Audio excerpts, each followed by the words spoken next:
Hi guys, welcome and who dat?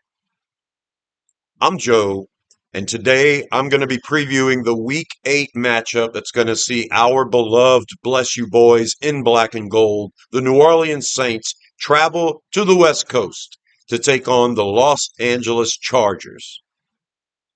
Now, our beloved boys are 2-5 right now. We start 2-0 and look like one of the greatest teams in the history of the league. Not so fast. You turn, and we've lost 5 in a row, and it's gotten worse and worse. And maybe the big excuse is the injuries. Every team deals with injuries, and we have a lack of good backups. And I think the reason why is because we've drafted poorly by combining draft picks and moving up. You're packaging all of these picks to get one player, and if that one player ends up Peyton Turner or Marcus Davenport, then your whole draft is shot. Not to mention when you do have a draft, you don't sign players that you should have. You don't re-sign players you should have. You let players go that you shouldn't have. But I think there's something to this injury thing. Okay, and I'm doing the math. Mathematically, we could still be 12-5 in some fantastical universe. All right, mathematically, we would probably have to go 8-2 over the next 10 games to finish 10-7, and 10-7 is kind of the benchmark for getting into the playoffs. In our division, perhaps you only need to be 9-8. Perhaps you only need to be 8-9. But man, doesn't feel like we're very good. Doesn't feel like we've shown the ability to compete, to come back when we're down. At times the offense does it and then the defense lets it all go. At times the defense is playing well, and we know this offense is hampered by injuries. Well, that's the good news. We're getting players back. Let's pull up the offense and take a look at it.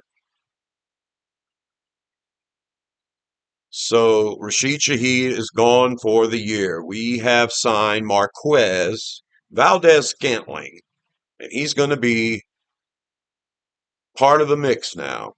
I'm sure he'll learn enough of the offense to go out there and run a few streaks. And in that instance, he'll be taking Rashid Shaheed's place. However, Valdez Scantling is 6'4", so I think there are some things that he can do that maybe none of the other wide receivers on our team can do. You know, he's not known for having the best hands, but at that size, he has an advantage that a lot of our other wide receivers don't. Now, when we bring up Equanimous St. Brown from the practice squad during these games, you have one player with good size, but we waived A.T. Perry. You know, he's with the Broncos practice squad now. And so this is something A.T. Perry used to be able to provide. So maybe Valdez Scantling can be an A.T. Perry replacement as well as a Rashid Shaheed replacement. All in all, if you're going into a game with wide receivers like Cedric Wilson and Valdez Scantling, then yeah, you're going to struggle, even with a good quarterback. So Spencer Rattler's getting another chance to start. I know that Derek Carr is probably close, but let's give the rookie one more shot with an even better cast around him, and let's see what happens. We need to be dedicated to the run. Otherwise, this offense isn't going to click. I don't see a lot of dedication to the run in the past, in the play calling over the last couple of games.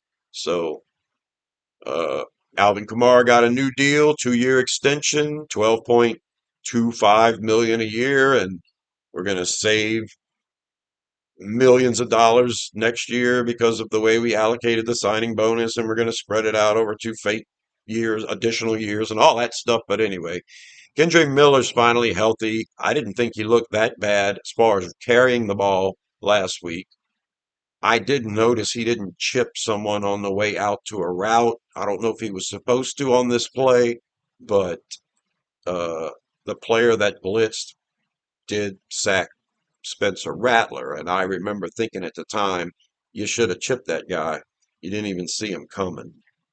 So, those are the kinks you got to work out when you're never on the field practicing. Jordan Mims still on the team and Jamal Williams. So, we'll see how it goes. We need to get the running game going. And last week, Kamara was the least effective of all the running backs. So hopefully Kamara's feeling better with his broken ribs and broken hand. Chris Olave should be out of concussion protocol in the next couple of days. I'm expecting Olave to play in this game, and he's going to be welcomed back. Oh, goodness gracious. And then Taysom Hill, who's able to play running back, fullback, wide receiver, tight end, everything. So Taysom Hill's practicing on a limited basis, and I'm pretty sure we can feel good about him coming back. And on the offensive line, well, shoot, man, Patrick's on a limited basis right now. He should be coming back. He was suited for the game last week. He just was the emergency guy. And so Patrick will be back at left guard, and Cesar Ruiz is practicing now, so he'll be back at right guard. And that's a huge difference. That plus the fact that Connor McGovern's back now too, and he just got to the team. I'm not sure what would be the best solution at center.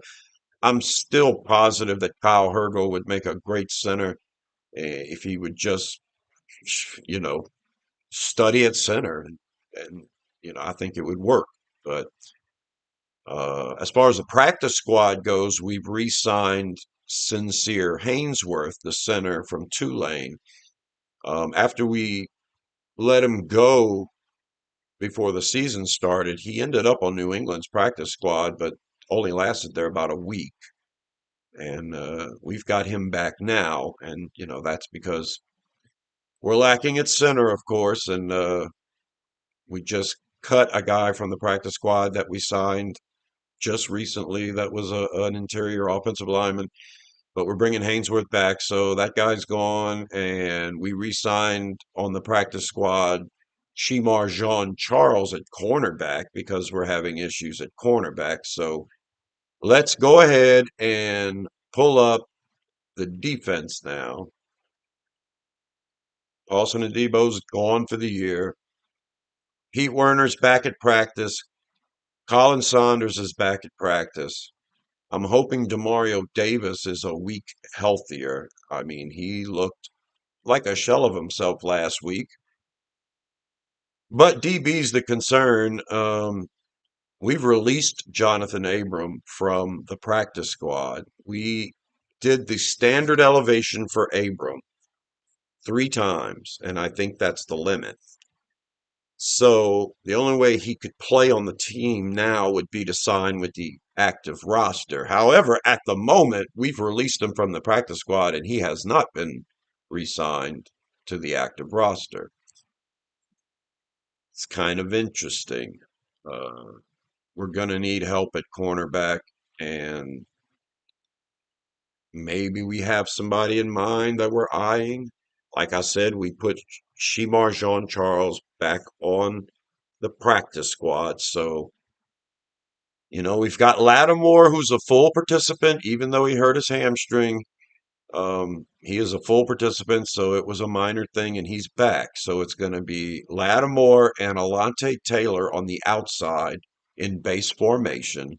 And then when we go to nickel, we're going to throw Kool-Aid McKinstry on the outside and slide Alontae Taylor to the nickel. This is a wild thing. And they say nickel cornerbacks don't get paid as much as outside cornerbacks. In my opinion, if you're a guy that's versatile enough to play both positions, and he's going to end up taking almost 100% of the snaps. He's usually about 80%, but now he's going to be taking 100%. This guy deserves the money, big time. And Alontae Taylor's probably on the short list of defensive MVP this year. So this is a lot to ask for, in my opinion, but it's also a lot to ask for to have Kool-Aid McKinstry go out there and man full time either nickel or the outside. So I think this is the best bet. I'm pretty sure we're going to run a lot of base this week because That's what the Chargers like to do. They like to run the ball. So let's talk about the game. Chargers look okay. I think they're pretty well coached, and I think they're going through a transition with the roster. You get a new coaching staff, you get a new uh, idea of what kind of players you need. You need to filter in these players. You need to try to work with what you have. There's a lot of bumps in the roads right now, and the Chargers aren't immune to injuries. They have a lot as well right now, including at wide receiver. Uh, both of their tight ends are hurting right now.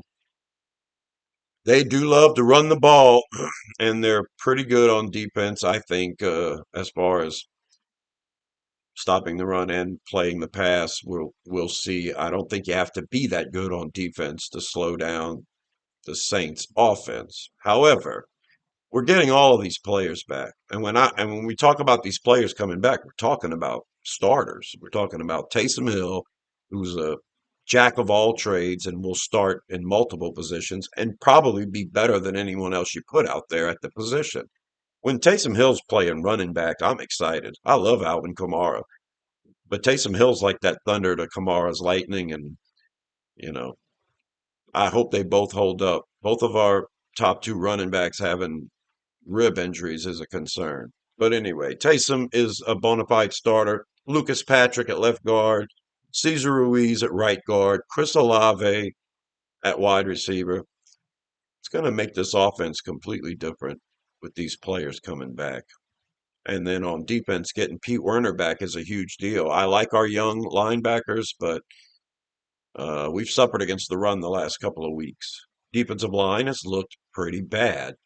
Now, Colin Saunders has missed most of the year. He's only played in a couple of games. He had that standout game against Kansas City, but at the same time, we were allowing a lot of yards on the ground against Kansas City, too. So, Colin Saunders to me isn't the end all be all savior for the woes of the running game.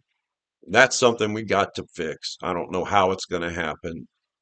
My feeling right now is that our defensive line coach, who used to be Nielsen, is now Grantham. And ever since that, Todd Grantham's been our defensive line coach, we've regressed on the line. We've gotten worse against the run. So if I have to do correlation, causation, whatever, I have to point that out.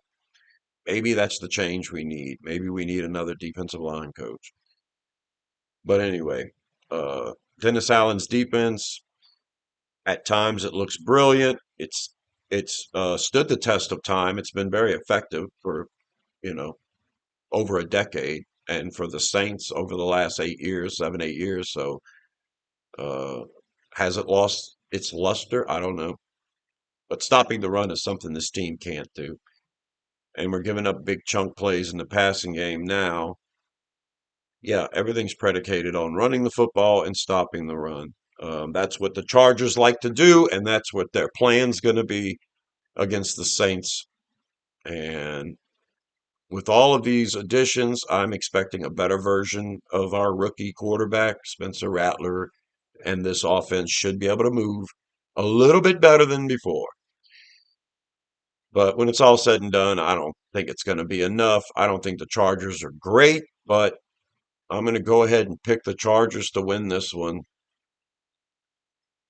And I'm not having faith in our defense right now. I have to see more from our defense to feel better about the Saints' chances. It's bad enough.